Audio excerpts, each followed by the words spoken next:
പുതിയങ്ങാടി നേർച്ച ഭക്ഷ്യസുരക്ഷാ വകുപ്പിന്റെ മിന്നൽ പരിശോധന. കളർ ചേർത്ത മിഠായികൾ വിൽക്കരുതെന്ന നിർദ്ദേശം. ലൈസൻസ് ഇല്ലാത്ത കടകൾക്കെതിരെയും നടപടിയെടുത്തു. ഒരു കട അടപ്പിച്ചു.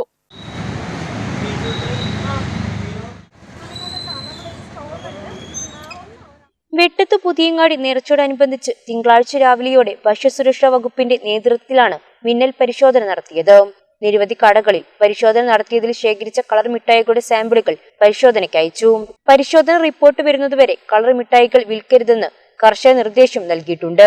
ഭക്ഷ്യസുരക്ഷാ വകുപ്പ് ഇവിടെ സ്റ്റോളുകളിലൊക്കെ പരിശോധന നടത്തുകയും കളർ ചേർത്ത മിഠായികൾ, പേടകൾ, ജിലേബി, അതുപോലെ തന്നെ സ്നാക്സ് ഇതൊക്കെ സാമ്പിൾ എടുക്കുകയും ചെയ്തിട്ടുണ്ട്.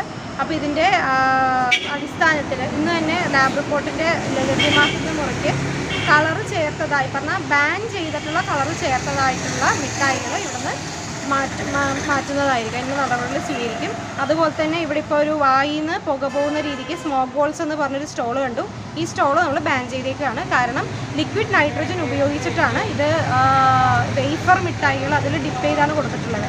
അത് നമ്മുടെ ഭക്ഷ്യസുരക്ഷാ വകുപ്പിൻ്റെ ഒരു അഡ്വൈസറിയിൽ ഡയറക്റ്റ് കൺസംഷനായിട്ട് ലിക്വിഡ് നൈട്രജൻ ഉപയോഗിക്കരുതെന്ന് ഞങ്ങൾക്കൊരു അഡ്വൈസറി ഉണ്ട്. അപ്പോൾ അതിൻ്റെ അടിസ്ഥാനത്തിൽ ആ ഒരു സ്ഥാപനവും നമുക്ക് അനുവദിക്കാൻ പറ്റത്തില്ല. ഇനി മിക്ക സ്റ്റോളുകൾക്കും തന്നെ ലൈസൻസ് എടുത്തിട്ടുണ്ട്. മൊബൈൽ ലാബിന്റെ നേതൃത്വത്തിലുള്ള പരിശോധന പുരോഗമിക്കുന്നുണ്ട്. തിരൂർ ഭക്ഷ്യസുരക്ഷാ ഓഫീസർ MN ഷംസിയ പരിശോധനയ്ക്ക് നേതൃത്വം നൽകി.